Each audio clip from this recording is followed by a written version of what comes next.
Hey guys. Oh, my tweet. Okay. Hey y'all. So this is my second reading attempt on Shanann Watts. I was gonna try to contact Celeste Watts or Bella Watts during this. The reason why I did not, I tried last night, and when I was attempting to read last night, I was getting a vibe from Shanann that, okay, so how would you feel if someone was trying to talk to your children without your permission? A lot, even, while you're alive. That doesn't, no one would do that. So why would I attempt to contact her children without fully going through her first? So that's what I was getting the vibe from. So I didn't even try to contact them this time. So there's that. If I want to connect with someone first, it would be Shanann versus children. So I did start, so that was the first thing that I got last night when I tried, when I was trying to connect with her. How I start is by, with a big blank sheet of paper, and I will write the person's name down that I'm trying to contact. When I was writing her name, I was writing it, it was nice and neat, but it was just straight up, not, when I was writing her name, it was like, just basic how I would everyday write. But when I was writing her name out, I got the urge to write it more pretty, like cursive with hearts, and I put hearts all around it and stuff. I got the need to do that rather than just blankly write her name out. So she was like, if you're gonna try to contact me, at least spell my name, in a nice way. And, that's what I was getting from her. It was like, it would be better and I would connect better if I would put her in that light of, cursive, it's pretty, blah, blah, blah. So I did. And then the session went a little smoother after I did that. So I did try to go further into the cactus image that I received last time in the last reading. And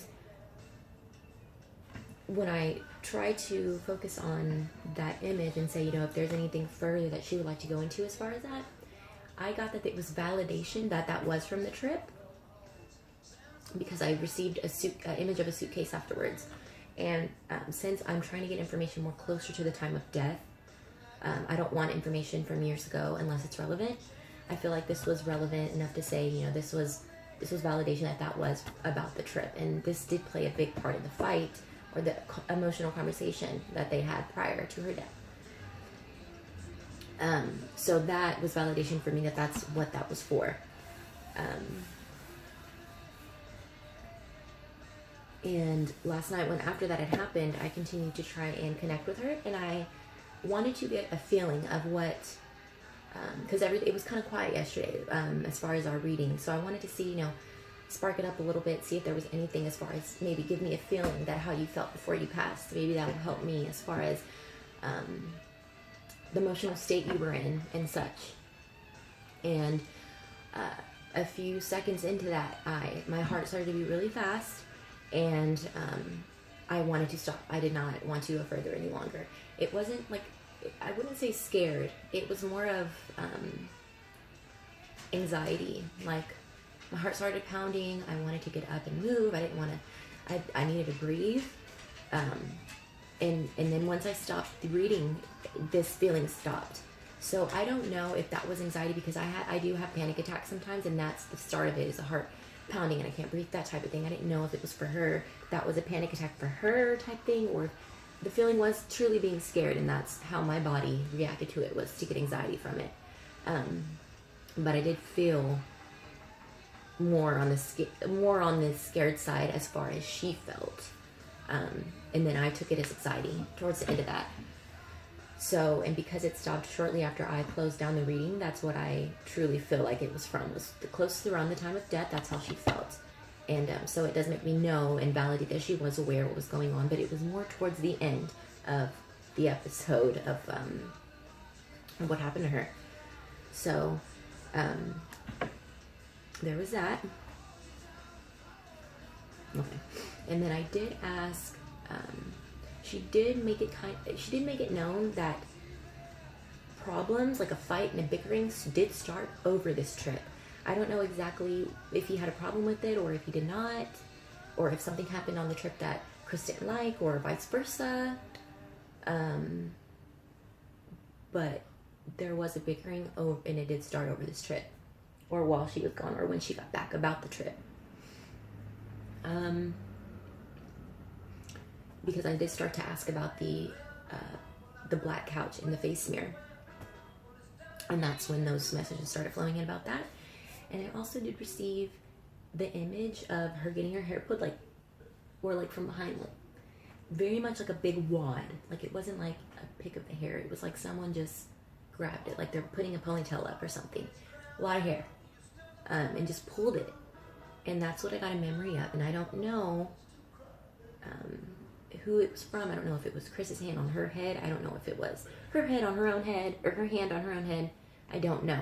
And the reason why I don't know is because when I tried to go deeper into that, I heard like no more comments, like no more negative comments about that, please. You know, I don't want to go deeper into that, so let's just not. I said, okay, cool. I will not go forward or keep talking about something that someone doesn't want to talk about.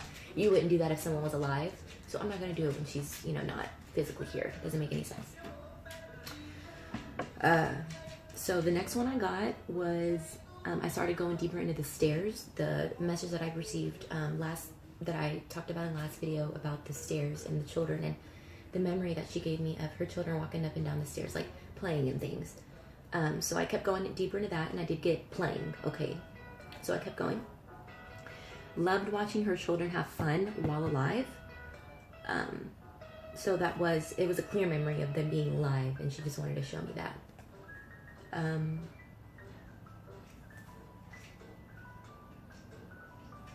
Regretful that they will not get that time here in this life to have fun. So I guess she was remembering, you know, times where she would have fun in this life, and you know, that was great and everything, but her children aren't going to get to have that, and she's regretting that. And I asked why. Why do you regret it? Do you regret it simply because they are gone from here and they don't get to experience that? Is that why? Or do you feel bad for something else? Did you do something? Did Chris do something that made you feel this way? What exactly is the regret part about? And I received a view of the beach. And when I say a view of the beach, I got a clip of, per se, if I was laying down, this was my perspective. I was laying down on like a beach chair, like one low to the ground. And I was looking out into the waves, and I seen a towel as well. But I could feel myself pondering. Like I was sitting there in complete silence, pondering my life and thinking about my life and things that are going on, and what has happened in my life that got me to this point. That's what I remember vividly thinking and feeling in that clip, okay? So which made me think, you know, that is her. That was her. Close to death. She was somewhere where there was like water, and there was a time where she was maybe alone, or no one was talking to her at the time, and it was dead silent, and she was able to sit there and ponder everything, every moment of every time in her life. And she was just going back on it, like, you know, how did I get here? And she wanted to show me that. So I don't know if that's what she meant by regret. Like she was pondering, and that was part of the pondering. Like she wishes her children had more for them, or but I felt, you know, at that time, that clip, when I was in her perspective, my feeling was, it wasn't dread, it was just like you finally get to exhale because you know now what's happening. You're starting to accept things more, but it's like, damn, you know, like, why is my life this way? Why did this happen to me? And it just made me feel really sad about how she felt. You know, nobody, regardless of what happens with anybody, no one deserves to feel those feelings of dread. So when I got those feelings, I went ahead and shut it down for a second. Just let myself kind of sit in that. And then, okay.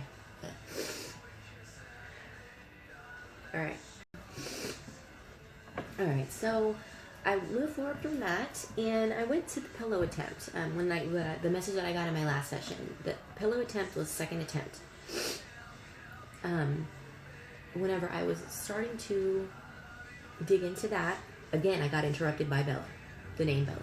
But it was more of that Shanann said that. That Shanann said Bella. So, like, she was telling me I screamed Bella or I said Bella, like maybe she showed up mid-fight or something like that. I was interrupted again. So this is the second time I'm going to be interrupted, which means maybe Shanann was interrupted by Bella or Chris was interrupted by Bella. So that's what I'm getting from that part. And whenever I did dig deeper into that, I got the image of a sippy cup. And the sippy cup was like the old school chunky plastic sippy cups, and you flip them over and obviously no water comes out or whatever. That's the image that I got for that. So yeah, let me know what you think about that. I don't know if both of them, if Bella and Celeste, while they were here, used sippy cups and drank out of sippy cups, or if it was, one of them did for sure, that type of thing. So I would want to know about that one. I did go deeper into Nicole and ask, I didn't want to aggravate anything. I didn't want to rattle anything, but I did ask, is there anything that she wanted to tell me as far as Nicole is concerned? Any bit of information as far as Nicole, or if there was anything about the fence, about if that was about Nicole, things like that. I got roses, and that could be my symbol for love. That could also be meaning that Chris sent Nicole roses, and Shanann found out or something, or she knew something about it. But I was getting more of the feeling that it was like romantically a symbol. Stop it, bud. Quit. Okay, my dog likes to interrupt.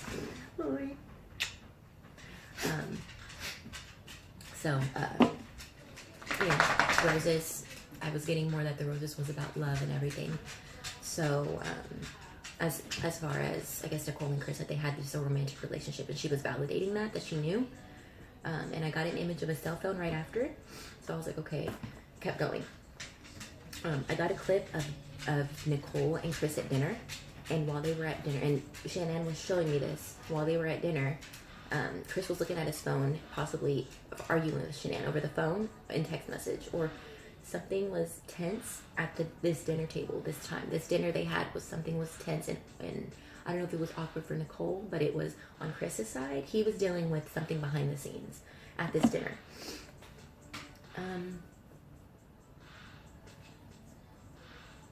Things were bad between Chris and Shanann at this time, and she showed me the memory.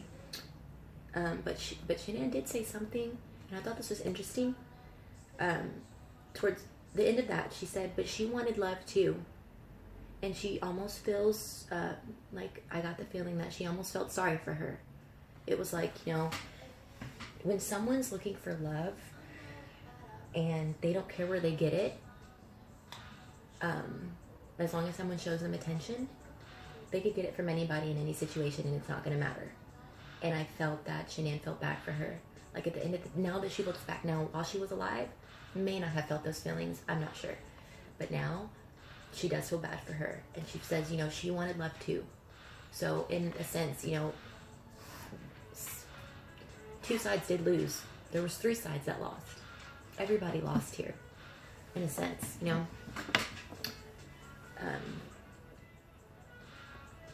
and then so that made me feel good. I don't know. I felt like, whenever you have a hateful feeling towards somebody, it finally gets lifted off your shoulders, and you don't feel those hateful feelings anymore. But she feels at peace with that, and I think a lot of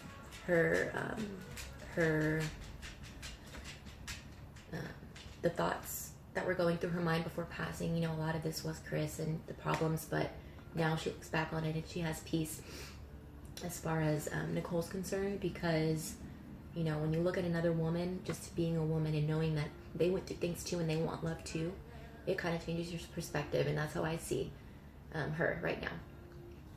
I did go into, I don't know if I told you this in the beginning of the video, but last night I did get a clip of Nicole, her best friend, in her house, walking past her. Now, it was like I was Shanann and her friend Nicole, I think that's her name. Her friend, her best friend, was walking past her, and Shanann was confused. Like, you know, you just walked past me, I'm right here, like. And I said, you know, why did she show me that? I was confused because I seen the person and they had like red hair and it was up and I knew who it was. So I said, why? You know, why did you show me that? So I went into that today, and she said she was confused. So she's, I want to think that she's still in the house, or at that time that she was, and she was confused during the time that Nicole went in the house that morning. So I'm getting that's what that was from when her friend went in the house that morning with Chris and the cops and all that.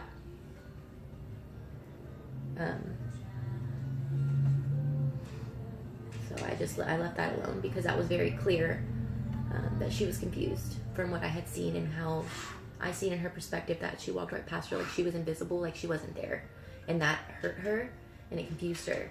So that's when things started, I think, changing, and she was like, okay, what's happening? And then whenever I went deeper into the shock aspect of everything, the message that I received last video, that she was more in shock, and possibly there was a lot of people thinking that possibly that was the reason why she didn't fight back, and there was no defensive wounds on her or him. And I got the message, I got a picture of open palms like this, and I don't know if they were Chris's or hers. And then I got the words like, why? I want to say that was what she was thinking before she passed, was like, I don't know if this was saying like an expression as in shock for me, or that why, like, why are you doing this? And she had her hands like this. It could have been some kind of defensive why. She could have, I mean, that was the reason why there was no defense wounds, was there was no scratching, because she wasn't doing this, she was doing this. I'm not sure what that meant to me right now. And I tried not to go into anything that was too deep for her, like too dark. And I didn't want to, I don't want to do that. So I'm not. So I didn't go deeper into that.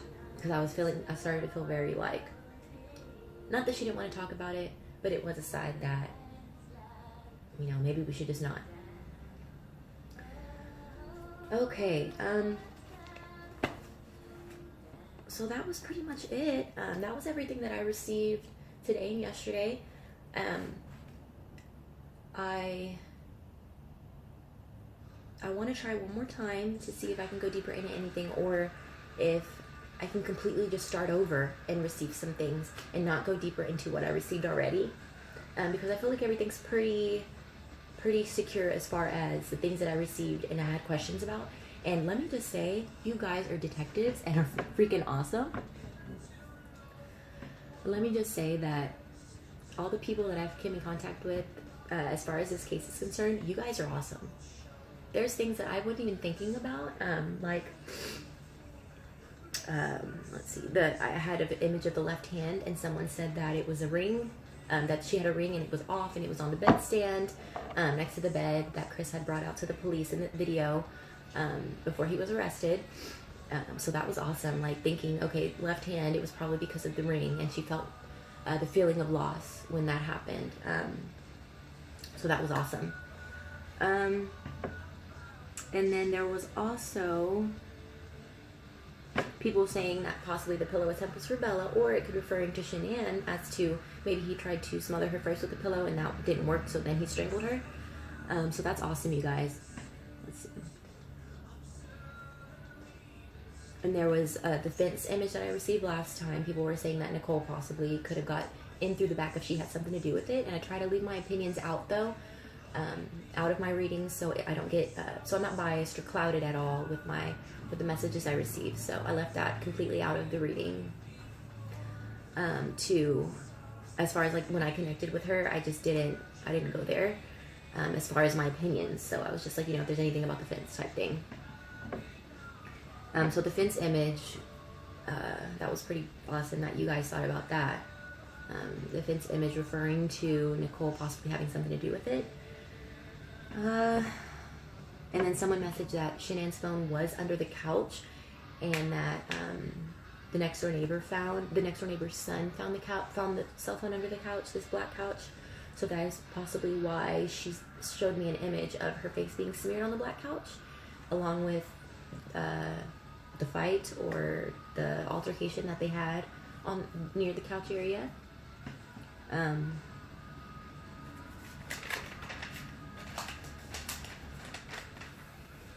So yeah, that's about it. But thank you guys so much for watching. And as you can see, I don't know if you can see, but I didn't really get that much information this time, because I did try to just go deeper into what I got, and not so far as not as much getting messages that were new. So that was that right there. Not that much. But yeah, thank you guys for watching. I'm also gonna have videos later of a different case. Kelsey Barrett, I believe is how you say her name, if I'm not mistaken. I will try to go into that. I've seen that a few times, so I'll try to see what I could do with that. And what else? There was a... And I'm also going to be making videos on, like, the way I read, and more about me and how I do things. So, yeah, but thank you guys so much for watching. Thank you guys for watching my first 2 videos. I know I had to cut them in half and everything, but I'm glad you guys watched. And you know, it is sad that this happened, and it's unfortunate that there's so many people that were connected to this case and that are actually, you know, very genuinely, you know, heartbroken over this case. And SHANANN was very open on social media, so we got to see her different days, different moods, different this, different that, and it's almost like a lot of you knew her. And I'm sorry that it took that effect on you, but I'm hoping that these messages and what I've done can kind of help some people as far as the answers, and that you guys can find some peace, as well as SHANANN and the families and everybody. But yeah, thank you. You want to say bye, Albert? Come here. Thank you. No? Okay.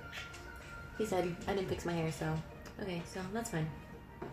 But thank you guys so much. Y'all have a great day. Have a great Sunday, and I will see y'all later.